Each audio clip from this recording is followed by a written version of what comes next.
isipin mo na lang na it means hindi talaga para sa'yo yung employer na yan. At may mas higit pang employer na nakaprepare si Lord para sa'yo, di ba? Hi guys! Welcome back again to my channel. It's me, Daisy, your maid vlogger.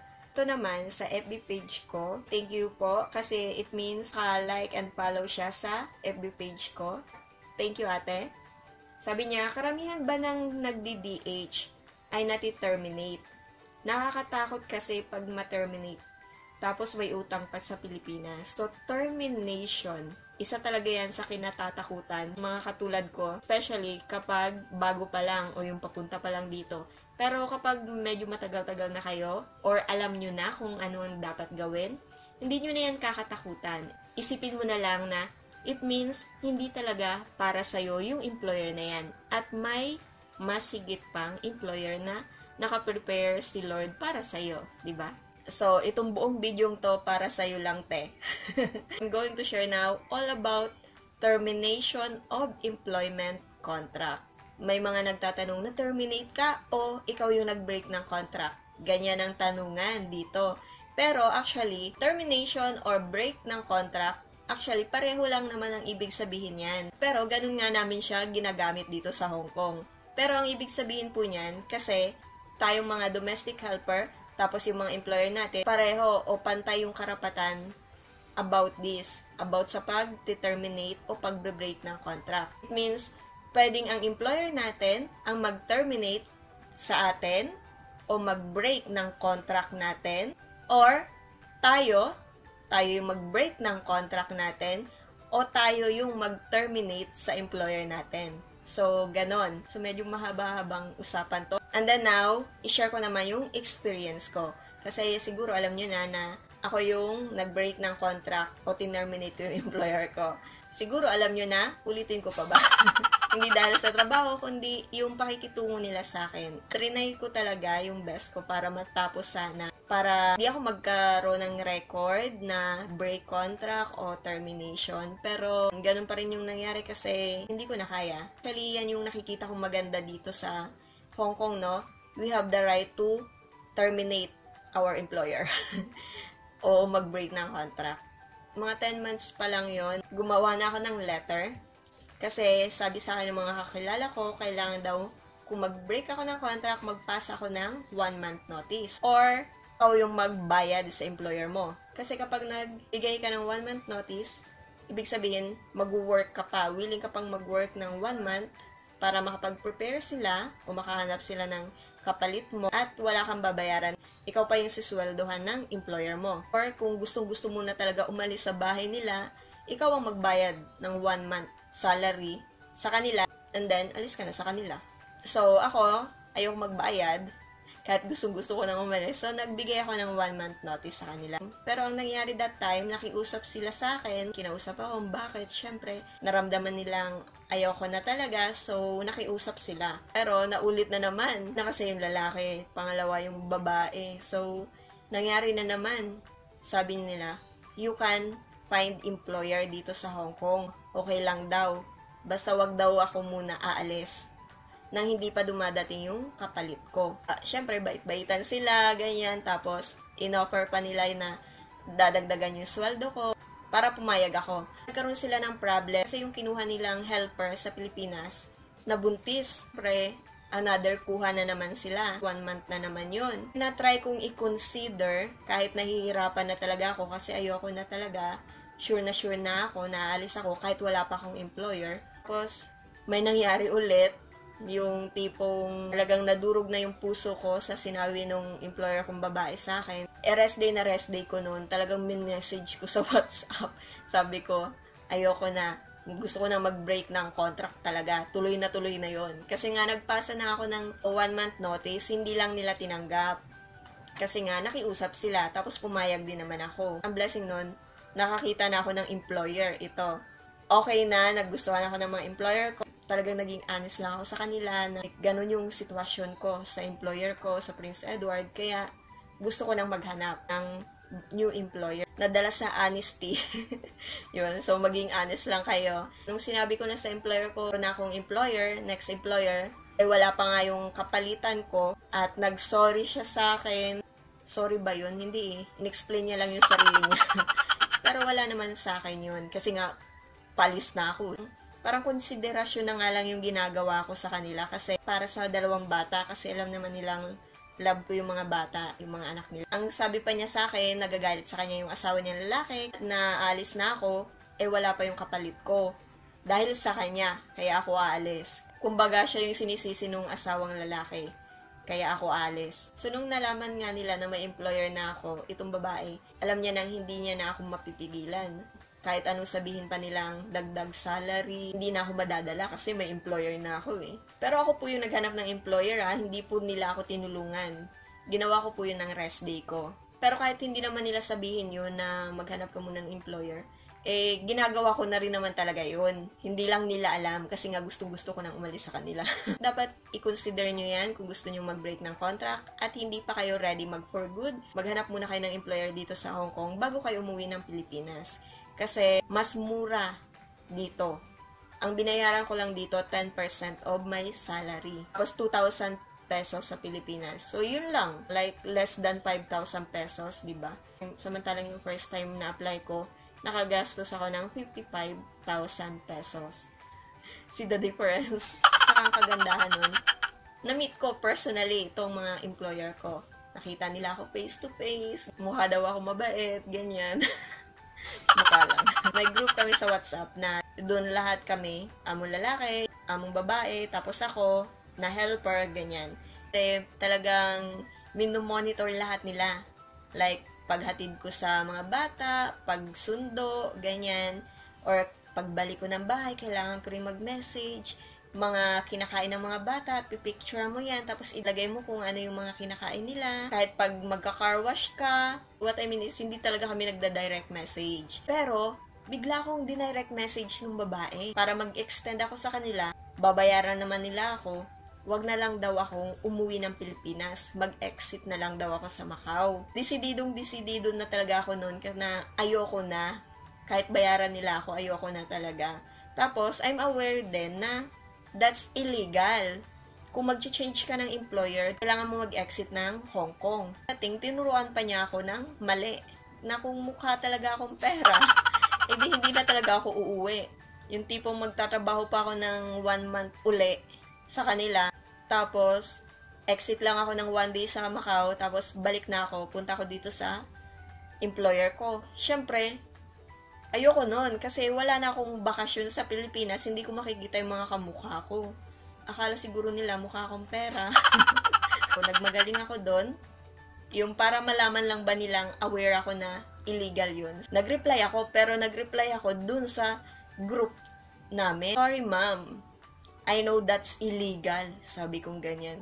E di nagtaka yung lalaki. Sinabi ko yung totoo. Na ganyan, sinabi nung babae. Eh, pulis siya. So, alam niya na illegal talaga yun. Amo ko pang lalaki yung nag-sorry sa akin na, kunwari, hindi alam nung amo kong babae. Yun. Pero for sure, alam yun ng amo kong babae. So, paano pala ako gumawa ng letter o yung 1 month notice? Simple lang yung akin. So, nilagay ko lang yung name ko and then yung address namin, address doon. Tapos, yung date, there, nilagay ko yung employer ko. Kung sino po yung employer nyo. Yung babae ba o yung lalaki. Yun yung susulatan nyo. Sabi ko dito, I am writing this letter as my formal notice of resignation from being a domestic helper of your family. Effective January 31, 2016. So, dapat 1 month. Tapos nilagay ko yung reason, I'm unhappy and very scared about the situation right now. I don't want to sacrifice my health and happiness. Siguro based naman dito, naiintindihan nyo na yung reason. Hindi ko na masyadong i-detail. Kasi sabi ko nga, kung about sa trabaho lang, kayang-kaya ko. Pero nakakatakot na nung time na yun, hindi na talaga ako masaya lagi. Kasi yung parang stress sila that time, tapos ikaw nadadamay. Stress ka din sa mga anak nila. Tapos, mas stress ka din sa kanila. And then, nagpa-thank you ako. Thank you very much for the opportunity to work here.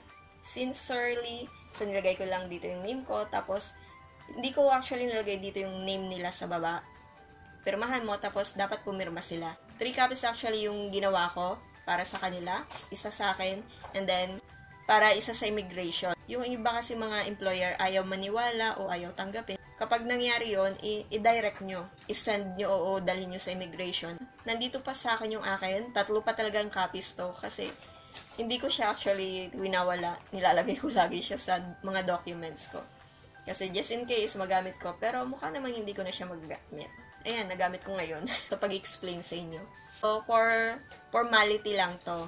Nung hindi na talaga nila ako mapigilan, sinabi ko na kailangan ko na talagang umalis kahit wala pa yung kapalitan ko. So, nagkapirmahan na kami. Alam kong sanay na sanay yung mga employer ko sa pag-terminate ng contract. Kasi yun yung sabi sa akin ng mga dating naging helper. May binigay siya sa akin na letter. Actually, hindi ko siguro pwedeng ipakita. Galing to sa Immigration Department ng Hong Kong, Notification of Termination of Employment Contract with Foreign Domestic Helper.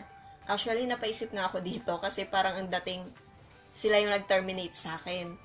Pero anyway, I don't care na kasi I'm happy now with my employer. Actually, yun din yung reason ko kaya kinip ko yung original ko. Just in case bigyan nila ako ng bad record sa immigration, sasabihin ko yung totoo. Diba? So, nandito yung employer's information. Nandito yung employees information. Ako yon. Tapos, ang nakalagay ditong reason for termination of contract. Daisy terminates the contract on her own accord.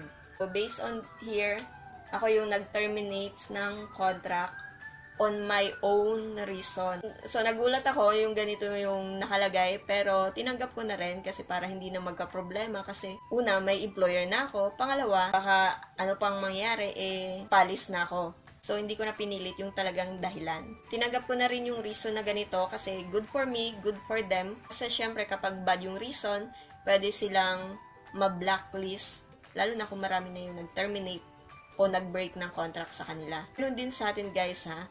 Kung lagi kang nagbe-break ng contract o lagi mong tiniterminate yung employer mo, magiging bad record din yan. Maliban na lang kung talagang reasonable yung pag-break o pag-terminate mo sa employer mo. So, pumirma yung employer ko, pumirma din ako. Tapos, kailangan ma-settle lahat. Binigyan din nila ako ng discharge of contract. To whom it may concern, this is to confirm, naka-receive ako ng ganitong amount, full and final settlement, and I do not make any outstanding debt under the name of my employers. Just in case, siguro natatakot sila, akala nila may utang ako. Or use of the residential address for loan purposes. Pero, syempre, I'm confident with that. Wala akong utang. Pero, syempre, for their protection yun, which is good naman. Pero actually, certificate of employment lang talaga yung hiningi ko. Pero, ayan, binigyan nila ako niyan, discharge of contract. Which is good. Ito, certificate of employment na to confirm lang na nag-work ako sa kanila between April 2015 to 2016. Yun. And, she left her services on her own accord. Although, wala na akong worry nun kasi may sure na akong employer. So, nauna tong termination, mga 1 week. Tapos, the night na bago ako umalis, sinettle na namin lahat. Tapos bayaran, yan, tanggap ako ng bayad. O yung alam na nila, naalis na ako. Ayan, syempre, binigyan na nila ako ng kaming trabaho. Yun, so, i-expect nyo yan. Yung feeling na, gagawin ko pa ba to? Ipaalis na ako. Yung ganyan. Pero syempre, do it pa rin ng maayos kasi still nasa bahay ka ng employer mo. Be careful po. Huwag ka nang makipagsagutan. Gawin mo lang yung trabaho mo. Kasi hindi naman sa tinatakot ko kayo, no? But be careful lang. Kasi may mga incident before na kapag nag-break ng contract, gagawan ka ng masama, talagyan ka ng mamahaling gamit nila sa gamit mo, tapos bigla silang tatawag ng pulis. So, be careful lang. Gawin mo yung trabaho mo. Huwag ka nang makipagsagutan. At yun, be careful with your things. Kapag may nakita kang mamahaling bagay, tawagin mo sila para sila yung kumuha. wag mong hawakan. Actually, nakakatawa nga kasi last week ko na, ang dami na nilang pinapagawa sa akin. Kasi paalis na ako. Eh, syempre, tao lang din ako. Yung tipong, ano ba, paalis na ako. Ba't ganun? Ang dami ko pa rin gagawin. So, para maging medyo okay yung pakiramdam ko, nag-music ako habang ginagawa yung mga trabaho ko. After 5 minutes, bumalik. Alam kong parang ino-observe pa rin niya ako, tapos tinitingnan niya ako. Time nga, no, nakakatawa. Kasalanan ko naman din, pero sobrang pagod ko siguro, nakalimutan ko. May bread maker kasi sila. Lahat ng ingredients ilalagay mo doon. Iset ko siya ng gabi, tapos kinabukasan ng umaga, tutunog yun. It means luto na para sa breakfast ng employer kong lalaki. So, 1 year na pagkakakilala ko sa kanila, alam kong konting ano lang sa kanila, big deal na yon para sa kanila. Ang nangyari, nakalimutan kong lagyan ng yeast. Hindi umalsa yung tinapay. Eh, sabi ko pa sa sarili ko, oh, okay lang yan, paalis na rin naman ako. Okay lang kung kahit magalit siya, okay lang, kasi paalis na rin naman ako. Konting tiis na lang, ganyan. So, nagsorry ako, inamin ko yung nangyari, na nakalimutan ko nga lagyan ng yeast, pinakita ko yung tinapay, hindi umalsa. Nakakapanibagong reaction niya, kasi sabi niya, okay. Nagulat ako, kasi sa pagkakilala ko sa kanya, magwawala na yun. Magwawala na siya sa ginawa ko. Pero, siguro aware siya na paalis na to dahil sa akin. So, ganon. 1 year ko siyang ginagawa, pero hindi ko alam kung ba't ko nakalimutan. Siguro para matas lang yung ganon. Para ma-experience ko lang hindi magalit sa akin yung amo ko. Kasi perfectionist siya. Pero nahiya din ako kasi baka inisip niya na hindi ko na ginagawa ng maayos yung trabaho ko kasi paalis na ako. Actually, hindi ko alam, pero natutuwa naman ako magtrabaho sa kanila. Pero nakaka-stress lang kasi kapag stress din sila na ipapasa sa akin. Napaulit-ulit, kaya mas nakakapagod lalo. Pagod ka na sa trabaho, pagod ka pa sa ugali nila. Tapos binilhan na nila ako ng ticket. Siya nga pala kung mag-break kayo ng contract ka. Kung wala pa kayong employer dito at gusto nyo pa magstay sa Hong Kong, pwede po. Kasi we have, actually nakalagay dito, basahin ko para sure. The employee has to leave Hong Kong within 14 days from the date of termination of contract or before the expiry of his or her limit of stay, whichever is earlier. Kasi yung visa natin, kapag nag-terminate tayo ng contract, syempre, makakat din yun. Pero may 14 days tayo na pwedeng magstay dito.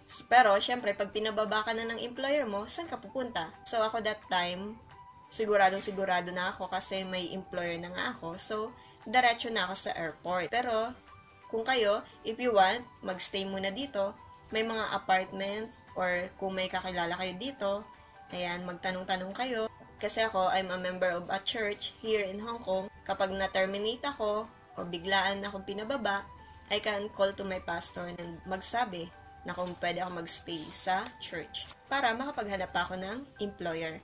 Pero that time, kasi nga sure na ako, kasi may employer na ako, diretso na ako ng airport. So, para walang maging problema, ang ginawa ko that time, yung mga gamit ko, binuksan ko, tapos pina-check ko dun sa employer kong babae para wala na silang masabi. So, ako yung nagpa-check. Ma'am, can you check my things? Kasi may mga incident na pagbaba mo ng building nyo, nandiyan yung police at sabihin na may kinuha kang gamit sa employer mo. Para sure lang, di ba? At ang pinakamasakit siguro sa pag-break ng contract. Kasi, pag mahal mo yung mga bata, ba't ako ba naiiyak? At ang pinakamasakit sa pag-break ng contract, kapag mahal mo yung mga bata. Naman yun ang mga employer ko, so ang ginawa nila, that night, ako pinalapit sa mga bata. Mabuti ka mo, nagpaalam na ako nung hapon. Although parang wala pa sa kanila yun kasi mga bagets pa. 4 years old and 5 years old pa lang sila. Pero nagpaalam ako ng masaya. Hindi na nila ako pinayagang mag-assist sa mga bata nung gabi kasi usually ako yung magpapakain, ako yung magpapatoothbrush, ako yung magpapatulog. Hindi ko na ginawa yon. Hindi rin sila pinayagan na pumunta na ng kusina. Pero naririnig ko. Nung sinabi nung employer kong lalaki, habang kumakain sila ng fruits, umiyak yung panganay. Kasi syempre alam ng amo kong lalaki na masakit ba yung boses ko? Na love ko yung mga bata. Tapos, love din ako ng mga bata. Actually, every time na nagsa-celebrate ako ng birthday ko, naalala ko sila. Kasi, ka-birthday ko yung panganay. Experience ko makishare sa birthday cake niya. Pumayag naman siya. Kasi, magka-birthday nga kami. Ayun. So, ulon. At sinabihan ako nung amo kong lalaki na nag-message na lang actually through WhatsApp na umalis ka ng mas maaga bago magising yung dalawang bata. Nung narinig kong umiiyak, tapos bakit, hindi ko sure kung ano exactly yung sinabing reason kung bakit ako alis, pero nalungkot yung dalawang bata, lalo na yung panganay, umiyak siya. Naiyak din ako. Ano ba yan? Ba't ako naiyak?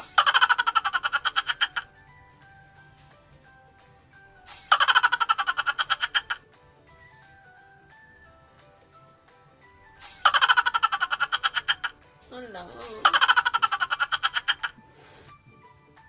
Yung umiyak.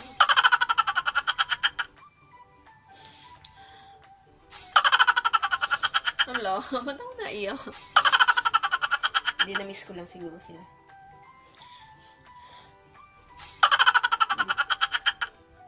Siguro na-miss ko lang sila. Okay. So, ayun. Nakakamiss. Siyempre, na-miss ko yung mga bata. And, ba yun? Anyway, actually, super grateful ako kasi ang dami kong natutunan sa kanila, especially sa pagluluto. Kasi ang dami ko talagang natutunan sa bahay na yun. Pagluluto, pag-aalaga ng dalawang bata, ayan, tapos 3 years old and 4 years old kasi nung dumating ako doon. So, alam mo yung nasa stage sila ng kakulitan hanggang umalis. Umalis ako, 4 years old and 5 years old na sila. So, ngayon, nasisilip ko sila. Paano? Secret. Mga dalaga na sila, dalaginding. Ayan. So, siguro, edad na sila ni Calvin ngayon. Ayan. So, baka magselo si Calvin. Mamimiss ko sila. So, hindi ko kayo masisisi kasi dati natatakot din ako sa ganyan, termination. Pero kung alam nyo na yung rights nyo, alam nyo na yung gagawin nyo, wala naman talagang dapat ikatakot. Lalo na kung ginawa nyo yung best nyo. So, yun yung experience ko sa pag-break ko ng contract. So, in my observation, kung bakit natin terminate yung mga helper dito, una, pag hindi mo ginagawa yung trabaho mo ng maayos. So, pwede ka nilang i-terminate. So, nasa sayo yun. Kung ayaw mo ma-terminate, gawin mo na maayos yung trabaho mo. Pangalawa, kung nagkaroon ng financial problem yung employer mo. Yung tipong hindi ka na nila kayang sweldohan. So, syempre, hindi ka naman papayag na magtrabaho na walang sweldo, di ba? So, iti-terminate ka nila. Pero kung ganun yung reason talaga, pwede kang may pag-usap ng maayos sa employer mo and then, Ma'am, sir, can you recommend me to your friends? Yung ibang employer, sila na magsasabi sa'yo, gusto mo ba magtrabaho sa friend ko? Ganyan. Pero syempre, iti-terminate ka muna nila and then, proseso nun, change employer. And then, kapag magmamigrate na sila sa ibang bansa or babalik sila sa bansa talaga nila. Kasi yung ibang employer dito, mga hindi talaga dito sa Hong Kong, kapag babalik na sila sa bansa nila, yun, kailangan ka na nilang i-terminate. Pero kung kailangan ka pa talaga nila, yung iba, dinadalat nila sa bansa na pupuntahan nila. Doon ka mag-work. Tapos kapag namatay yung employer mo, katulad nung kaibigan ko last year, namatay yung employer niya, lalaki. The moment pala na namatay yung employer mo, mati-terminate agad yung contract mo.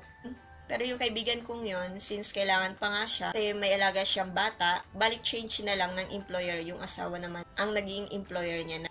Tapos kung hinire ka nila para mag-alaga ng matanda, like yung nanay at tatay nila, ganyan, tapos biglang namatay, so pwedeng i-terminate nila yung contract Kasi hindi ka na nila kailangan. Yung iba, dahil sa paniniwala nila, yung tipong kapag hindi ka lang nila nagustuhan, yung iba, trip lang nila. Kaya, hindi rin tayo pwedeng maging masyadong confident. Mabait yung employer ko, ganyan.